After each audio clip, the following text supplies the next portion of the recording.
Thank you to everybody for being here. Today I'm going to quickly discuss about the features in epitweetr, the main features in epitweetr, which were mainly present in the previous version, and I'm going to discuss about the new features that were added in the version that was released at the end of the last year. So in the current version, the 2022 version. So this is how I expect to spend time. So 5 minutes in an overview of epitweetr, 30 minutes discussing our new features, 5 minutes explaining the cost of the improvements, because any improvements come at a cost of most of them. And finally, some time for discussion and comments. Maybe we can take a little bit more time for discussion if I'm quick enough. So first of all, the overview of epitweetr, you might already know it. So the objective is allow users to automatically monitor trends of epitweetr data, tweets, retweets, and quotes by time, place, and topic. So the goal is to detect public health threats in signals such an unusual increase in the number of tweets. And epitweetr has 6 pages. The first is a dashboard, so users can interactively visualize the evolution of tweets and play with the parameters to play with the signal detection algorithm. Then there is a second tab, which is the alert tab, allowing users to see the alerts that were generated with epitweetr, and now also the possibility to classify and customize the automatic alert classification algorithm. We're going to see that in detail later. The third page is the geotype page, where the user can see also how epitweetr use its geolocation algorithm. It can see the results of the geolocation on tweets, and it can also train and evaluate to improve the geolocation algorithm. The fourth page is the data protection, so users can search, anonymize, and delete tweets. And a configuration page when you can set up all the working behavior of epitweetr. And finally, a troubleshoot page when you can perform a health check of the tool and some snapshots. And so here is a small image showing the different tabs in the tool. Okay, so this is the very beginning of epitweetr. For people who doesn't know how epitweetr works, the base of epitweetr is collecting tweets and collecting tweets by topics. And so in epitweetr, you have an Excel spreadsheet, which you can customize as you prefer. So you can change the topic, you can change the topic, the labels. And for each topic, you have a query, which is a query that the Twitter API can understand. So you can keywords, sentences, or negative or excluded words. And based on these topics you define here, epitweetr will collect data and will build time series. So then epitweetr has a dashboard like this one, when you can see you can see the evolution of the number of tweets per topic. So you can choose always one topic. You can choose several countries or regions, like continents or geographical zones, and so you can see several trend lines, several time series for different geographical areas at the same time. And then you have other parameters that allow you to play with the alert detection algorithm. So you can choose, you can choose the period you're going to visualize, and you can play with the geolocation algorithm to play with the signal false positive rate. So you can make the algorithm more sensitive or less sensitive. And also you can change the level of downgrading for outliers. So basically here you can see the evolution of what is happening now in Twitter, and also you can customize epitweetr for your needs, so you find the right set of settings that will match the use case you want to do to epitweetr. And then once you are happy with the parameters, you can apply those parameters in the configuration page. So here you can see the trend line, top words, and a map that also will zoom depending on the regions you select. Oh.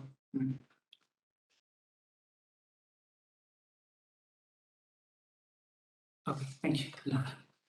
And so that's one part in the interactive dashboard, and then you have the email alerts, because epitweetr, as is collecting tweets, it is counting tweets, it's using the geolocation algorithm constantly, and the alert detection algorithm constantly, so it will evaluate current alerts going on now, and depending on so different users can register to get some of these alerts. So you can be interested in a particular country or region, you can be interested in a particular topic, so health threats, and you can subscribe, and you will receive these kind of emails telling you that epitweetr just found an alert.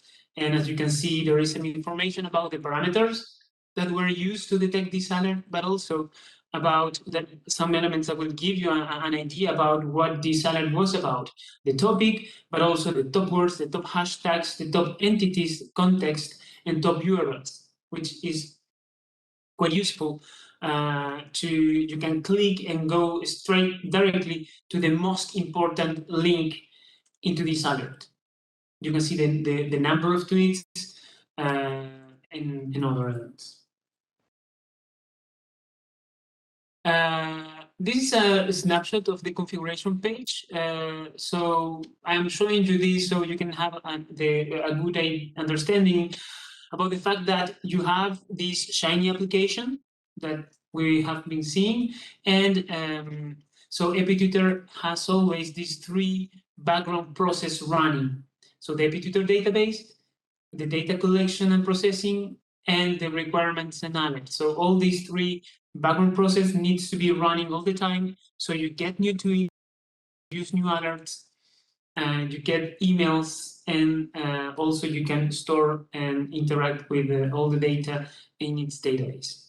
And here you can apply the different settings that will be used for alert detection and other elements, like you can customize your topics, you can change the languages, you can change the subscribers, and other elements.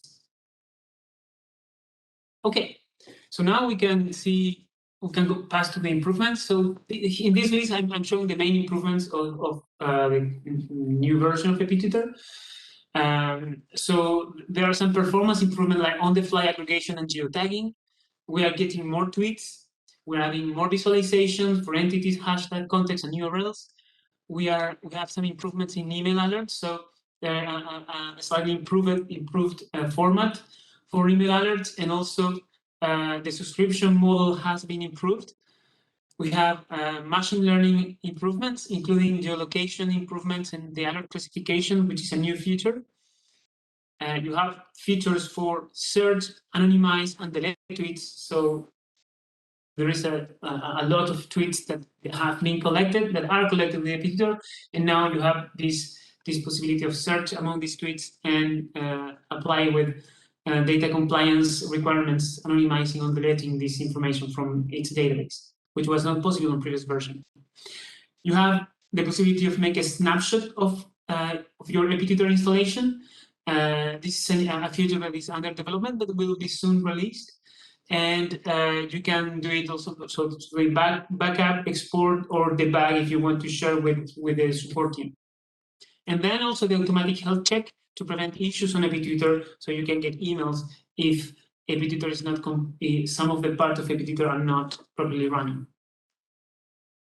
And so now, for the rest of the, so now we're going through each one of these improvements, giving you some details. So the first improvement on the fly aggregation and geotagging. And here I'm showing in the left hand how all the data collection and alert detection workflow was working in the first version of epitweetr and how that was improved in the current version.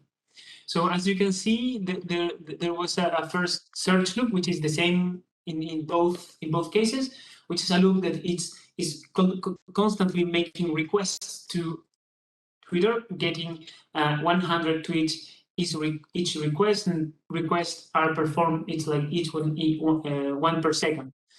And then you used to have what we call the detect loop, which was a loop that was split in three background tasks that were done in a batch mode, like 30 minutes for geolocating all tweets that were collected, then 1 to 7 hours for aggregate those all tweets to building time series, and finally 1 hour for alert detection. And that is something that was processing each time more than 1 million tweets, and it could take from 2 to 8 hours. And so we made some improvements, including a new storage system that is close to NoSQL database. And so what we did basically is that we added a pseudo real-time process that is working each 10 seconds, that is performing geolocation and aggregation on the fly. And then we only have the batch process for the alert detection, and it has been improved, so it's running in less time, adding some parallelism. And all this is just the game in this is that we can be more timely. We improve the timeliness of how alerts are raised. So the moment that from when an alert arrived and when we can get an email was reduced in average from 4 to 2 hours. So we have 2 more hours to react and to analyze an alert. So the second improvement was we included the Twitter API version 2. So Twitter is adding a new version of the API with more features and well, with some extra restrictions too. And so currently, Victor, you can choose if you want to use the version 1 API, the version 2 API, or both. And depending on that, what is going to change are 2 things mainly. The first is the number of tweets that you can get. And so that is what I'm trying to present into this table. I think, well, this is how it's calculated, but I'm not going to explain all the details, but it's self-explanatory, depending on the request. So you have a certain amount of requests each 15 minutes. Then you can calculate the maximum number of tweets you can get in 1 day, which is near to between 1 and 4 millions, depending on the API and the access level you have. All of these, the levels presented here are free from the epitweetr and the Twitter API business model. And then you have how many tweets you can get in a month. So with the version 1 API, you can get 50 millions or 100 millions tweets in a month, depending on how you set up the authentication. And in the version 2, you would have a slightly superior number, but Twitter added an extra limitation, what they call the cap limits. So you cannot get more than 2 million or 10 million if you have academic research tweets per month. And so that will reduce the number of tweets you can get in an entire year. It can go over 1 billion using the version 1 API and just 120 or 24 millions in the version 2. So currently both versions work, so we are happy. But Twitter might deprecate version 1, and then we might need to adapt to work with this reduced number of available tweets. And so that's our kind of so the good news is that we can use both, or we can get this plus this number of tweets, we get more tweets than before. That's good news so far, as both APIs are working. And the other good news is that the version 2 API adds more information on tweets. So it automatically annotates tweets. So Twitter annotates tweets using machine learning algorithm, and they provide entities and context. So when you get a tweet, you will get also what are the person, the places, the products, organization, or other elements that are mentioned. So you can filter, you could filter using these elements, and also you will get the context of the tweet and a predefined set of near 50 different contexts, like products or other things. So we use here the entities and the context to get more information about alerts and in the dashboard. So we have this visualization, but we will see that later. So we also, the improvement number 3 is that we are getting more visualizations. And the 4 new visualizations are the ones here. So one is the top links for the selected period, geographical area, and topic. So this is quite useful, as you see, thanks to the CEO improvements. You can see that like the links you often are self-explanatory. So just reading the link, you don't have to click into the link, but you know what is the domain and what is this link talking about. Also, we are adding top hashtags by tweets. As you can tell on the second chart, top context and top entities, using the 2 annotations that are now available in tweets thanks to the version 2 API. We also added 2 improvements to the visualizations: the progress bar, so you can know how long you are going to wait to get the results, and a run button, because the previous version, each time you change something, editors started to try to draw and visualize that. So when you have a run button, you can choose everything exactly what you want, and then launch the calculation process. So we improved the usability, and I think those were feedback coming from the previous expert workshop we made. Then the improvements in the alerts. We have a subscription improvement. So as I said, people get notified by email. So different people can subscribe to emails. So this is also done in an Excel file in the configuration page. And now users can subscribe to a particular alert category so this is something that users will need to define. What are the categories? And I will talk about that just after this slide. There is also this concept of real-time or regions, sorry, of real-time topics or regions. And because normally when someone subscribes, it could say, I'm going to get email from epitweetr at 4 p.m. and so let's say 8 a.m. and 4 p.m. and that's all. And so epitweetr will just give you the emails at that moment. But you could define particular topics or regions where you want to get the email just when it arrives. So it's more important than the others. And so you can subscribe to particular regions or topics where you want to get notified just when epitweetr found the alert. You can also discard one tweet alerts if you want, because sometimes for just one tweet can generate an alert where there is no alerts. So there is no tweets in the previous weeks for that topic, for that place, for that country. And also there is a different logic of when you subscribe to regions and topics. We changed the logic from and to or, so it's more flexible in the way how you subscribe. And then there are email improvements. So as you see, we added a top word we added top hashtag, entities, context, and URLs into the alert emails. Also, the number of tweets is updated during the day. Instead of sending the alert of when just was the first time it was found during the day.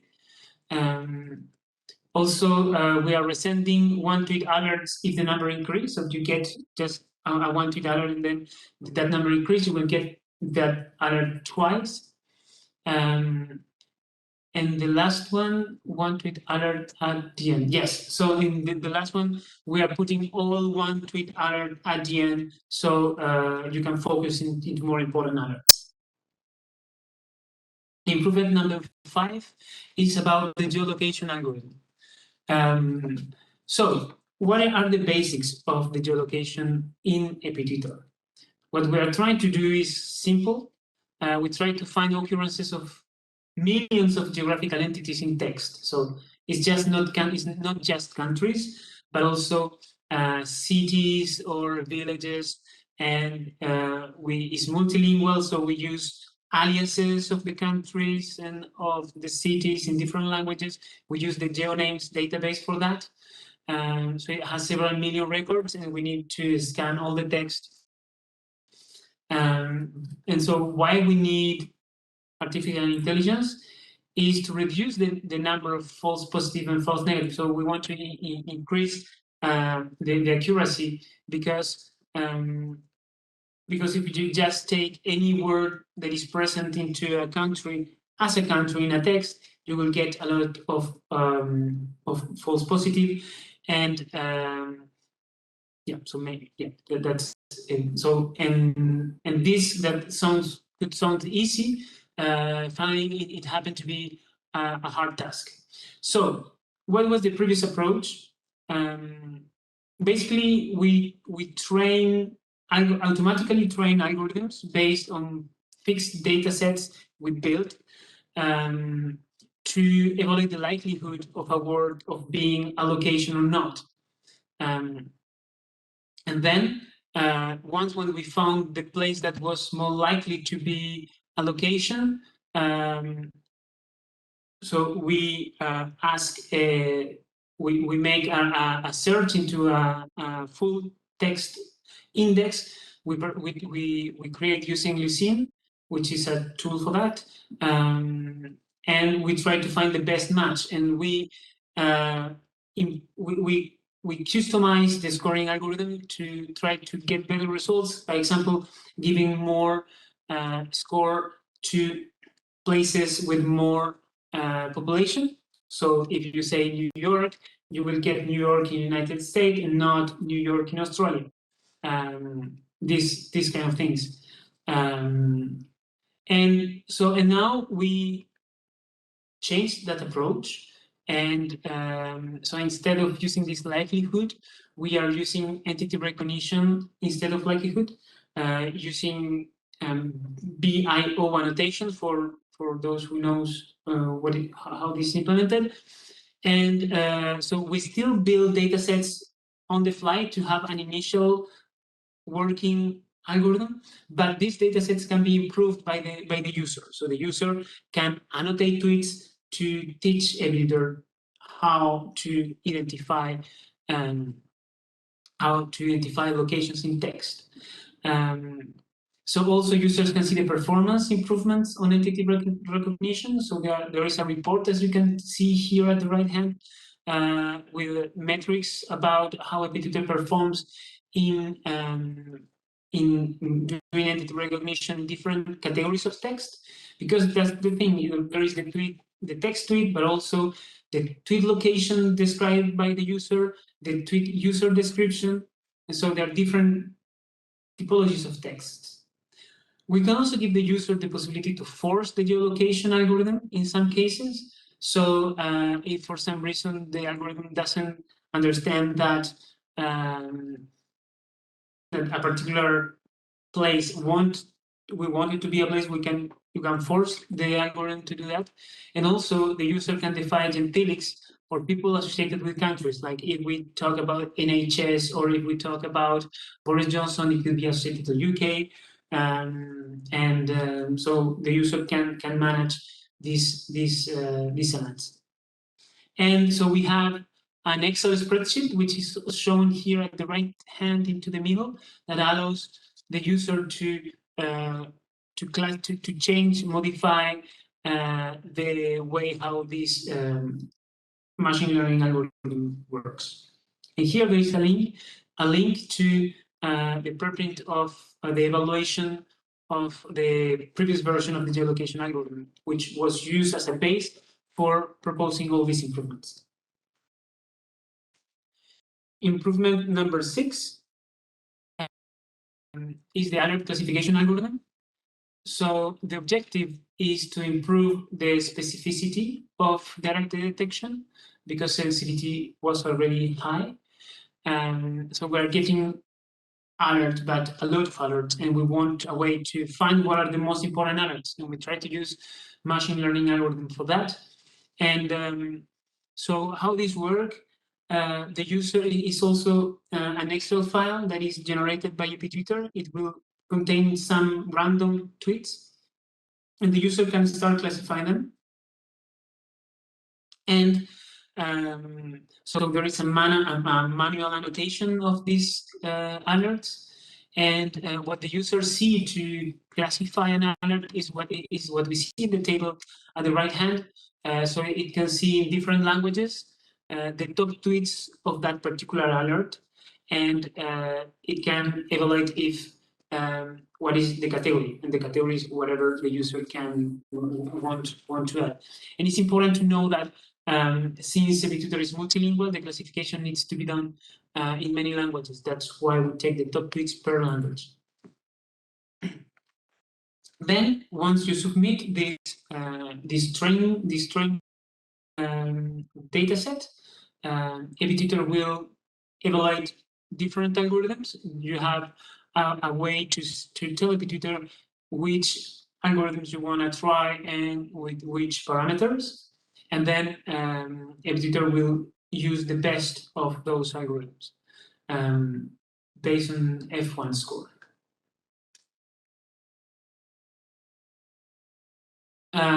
Improvement number 7, search, anonymize, and delete tweets. So the objective of this feature was not to go and search tweets and see what people are talking about. It's about exactly the opposite, is GDPR compliance. The idea is because of GDPR and also the engagement you have with Twitter when you collect tweets, you may need to respond in the case of some user requests you to delete him or her into your database, or to anonymize a particular user. So because of that, this is something that was not possible in the previous version because we were storing everything as just compressed. So just searching for a particular user was something in all of the stored tweets was something that would take hours. So now we have, because we improved the storage system, we have an index like a database. We can quickly search for text inside, and so you can try to find a particular, so you can find by topic, period, countries, and users mentioning or tweet from that users or both. And then you can search to see what are the tweets you have for this user, so you can see if you have or not tweets from a particular user. Then you have the possibility of make anonymized search. As you can see here, user mentions are replaced by just a standard user, and this can be useful when displaying epitweetr in a public presentation, let's say. And then you have the possibility of delete and or anonymize this data. So the anonymization will permanently replace the real user with the generic user mentioned, and the delete will just delete the records from its database. Yeah, and so you have these buttons here, as you can see: search, anonymize, and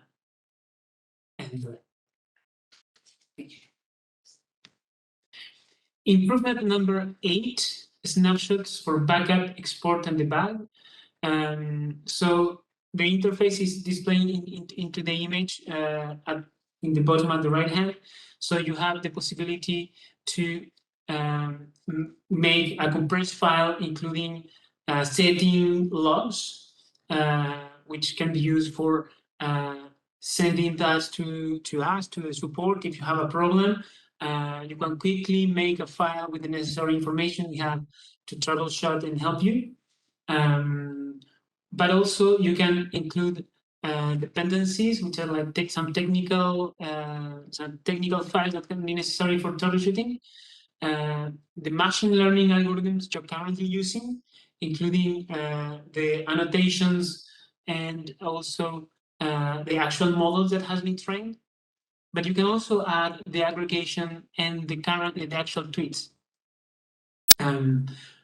If you select everything, basically you are creating a big file, which is a copy of your epitweetr installation. So you could do that. If you want to make a backup of your entire installation into a single file, and then clean your existing installation, so that's why it's backup data compliance, and debug. So the different options you can have. Okay. And improvement number 9, automatic health check to prevent issues on epitweetr. So this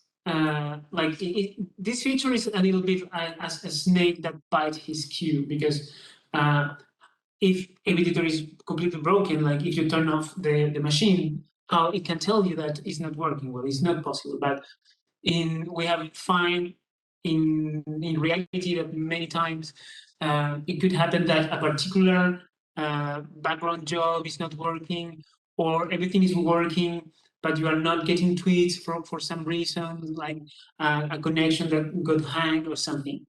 So we define a set of health checks that are regularly performed by each one of the 3 background processes and also the Shiny app on its launch. And basically, what is being evaluated is that what is listed here. So if a tweet has been collected on the last hour, if geolocated has happened on tweets on the last 1 hour, if all time series have new data on last hour, and if alert detection has finished on in last 2 hours, plus the scheduled span. So basically that the alert detection is also working. And also that no tasks are in aborted status. And we do that, the objective of that is to reduce downtimes. So you get an email, so an administrator will get an email when something is not working as expected. And as I said, there are some limitations, like you cannot get an email if nothing is working, or if your entire VM has no network access.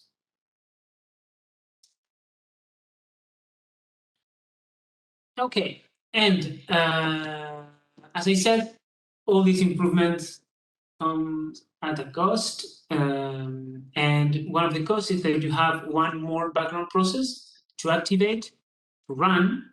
So you need more resources, and to keep running too. So the new background process is the epitweetr database that you have to activate and to monitor. And also there is a migration necessary that is long. So, but something that you have to know is migration is not mandatory, because epitweetr will when you pass from version 1 to version 2, so you just make an update in front of epitweetr. Next time epitweetr will run, it will start migrating all your data to the new storage system. But actually, for all the reports, epitweetr keep working with the old and the new format. But the migration is for the actual tweets that are stored as compressed JSON file in the version 1, and now they are indexed in a database in version 2. And we perform this migration of tweets so you can use the features of GDPR compliance. So you can search into your previous collected tweets and you can delete or anonymize them. But if you don't want to perform this because it could run for several days, if you have an epitweetr installation running for several years, then you can just you can escape it by renaming the folder of where those elements are stored, and epitweetr will start collecting new data.